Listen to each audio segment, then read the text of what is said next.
Good morning children. आज हम लोगों के सामने ग्रामर का एक लेसन है जिसका नाम है क्लोज।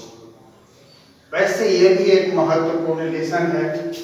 वैसे तो हम किसी को ये नहीं कह सकते कि कोई महत्वहीन है। सब जो लेसन है, सारे जो टॉपिक हैं, एक दूसरे का चैन बनाता है और सभी मिल करके एक संपूर्ण आपको नॉलेज देता है। इसलिए हम लोग आज क्लॉज के बारे में अध्ययन करें। ये हमारे ग्रामर का एक इम्पोर्टेंट लेसन में से एक लेसन आता है। अब समझिए कि पहले क्लॉज है क्या चीज, इसका शाब्दिक अर्थ क्या होता है। क्लॉज का शाब्दिक अर्थ होता है उपवाक्य। वैसे आप लोग सुने होंगे कि ये group of words but does not make complete sense. It consists a subject and a finite verb is called clause. Clause भी है, सेंटेंस भी है, ये भी हमारा ग्रुप ऑफ वर्ड होता है, फ्रेज भी होता है, वो भी ग्रुप ऑफ वर्ड होता है। लेकिन तीनों में कुछ डिफरेंस है। तीनों का हम लोग डिफिनीशन पढ़ते हैं तो ये बात आता है कि group of words make a phrase, group of words make a clause, group of words make a sentence. But what is the difference among these words and topic? तो सेंटेंस देखिए क्या है, ये group of word which make complete sense is called sentence. But clause may provide और not.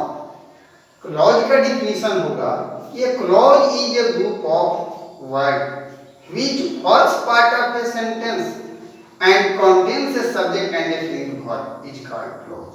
इसका मतलब ये होगा कि क्लॉज जो है हमारा एक वाक्य का अंग तो हो सकता है लेकिन वाक्य नहीं हो सकता है। लेकिन इसमें एक कंडीशन होता है कि एक सब्जेक्ट भी होनी चाहिए, एक फिनिट वर्ब होनी चाहिए। फिनिट वर्ब का यहाँ तात्पर्य है फिनिट वर्ब से मेन वर्ब जिसके फॉर्म होते हैं, तब हम उसको क्लॉज कहते हैं।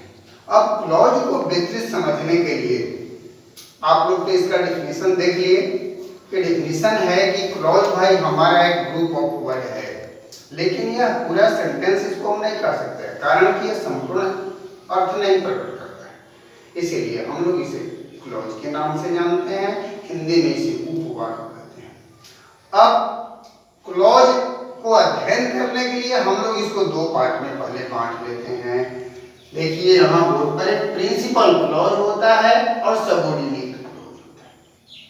तब हमारा पूरा ये सेंस स्पष्ट हो जाएगा, एक वाक्य बन जाएगा। यानी प्रिंसिपल क्लॉज और सबऑर्डिनेट क्लॉज दोनों मिलकर के कंप्लीट सेंस बनाते हैं या सेंटेंस बनाते हैं। अब यहाँ इस वाक्य को आप लोग देखिए ध्यान से, I made a man who was blind. ये दो अंश में इस सेंटेंस को कहा गया है। यहाँ आकर के ये सेंटेंस हमारा कंप्लीट होता है, यानी तब पूरा अर्थ प्रकट करता है। I made a man who was blind.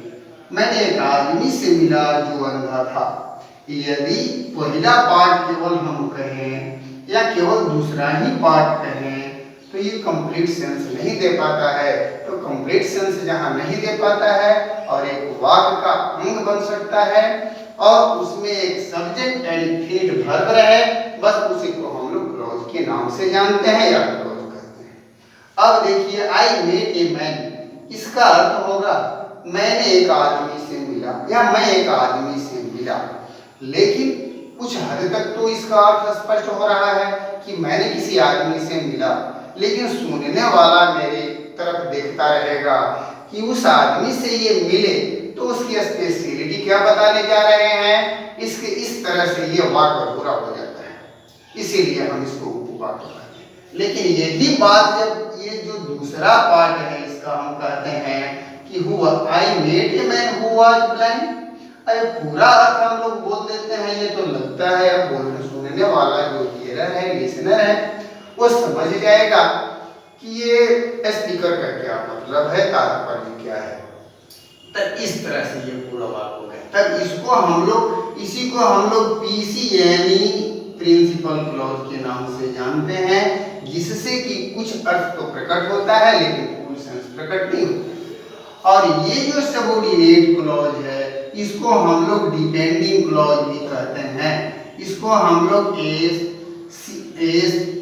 सी कहते हैं, सबऑर्डिनेट क्लॉज या डिपेंडिंग क्लॉज। कारण कि इसका अर्थ जो है मेन क्लॉज के बिना बिल्कुल अधूरा हो जाएगा या गड़बड़ा जाएगा। अब केवल हम यही कहें कि हु वाज ब्लाइंड, तब देखिए कितना बेढंगा अर्थ होता है, अंधा कौन था, यानी ये बिल्कुल निरार्थक हो जाएगा। इसलिए इसके साथ मिला देने के बाद ये दोनों मिल करके एक कंप्लीट सेंस देते हैं। इतना होने के बाद आप लोग समझ गए होंगे कि क्लॉज भाई दो प्रकार के होते हैं। एक सेंटेंस को बनाने के लिए दो वाक्य का अंश होते हैं, पहले को हम लोग प्रिंसिपल क्लॉज और दूसरे को सबऑर्डिनेट क्लॉज। यानी ये भी हो सकता है कि प्रिंसिपल क्लॉज पहले भी हो सकता है किसी किसी सेंटेंस में, ये बाद में भी हो सकता है, ये कोई निश्चित नहीं। अब रहा कि क्लॉज को आइडिया ध्यान करने के लिए हम लोग पढ़ते हैं, तो भाई जो हमारा सबऑर्डिनेट क्लॉज है इसके तीन भेद होते हैं। अब कौन कौन होता है?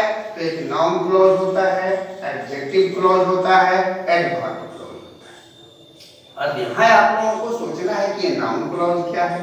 एक क्लॉज है जो सेंटेंस में नाउन की तरफ प्रयोग होता है, उसी को हम लोग नाउन क्लॉज के नाम से जानते हैं, वो सबऑर्डिनेट क्लॉज का काम होता है। यानी a group of word which works as a noun in the sentence is called noun clause.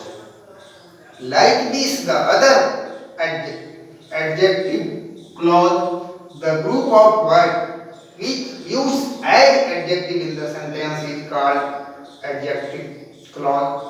ठीक इसी तरह से एडवर्ब भी होता है, यानी वैसे शब्द समूह जो हमारा संज्ञा का काम करता है, नाउन का काम करता है, वाक्य में 2, 4, 5 शब्द मिला करके वह सारा जो क्लॉज होता है वह एक नाउन का सेंटेंस में काम करता है, हम लोग उसको नाउन क्लॉज कहते हैं।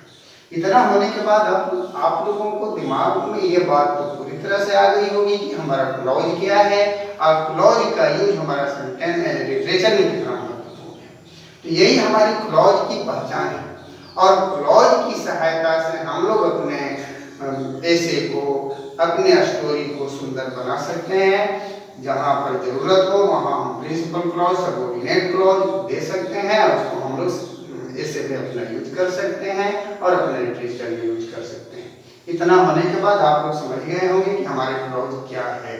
आज का अध्ययन में इतना ही हम लोग बाद-बाकी कर लेंगे। धन्यवाद।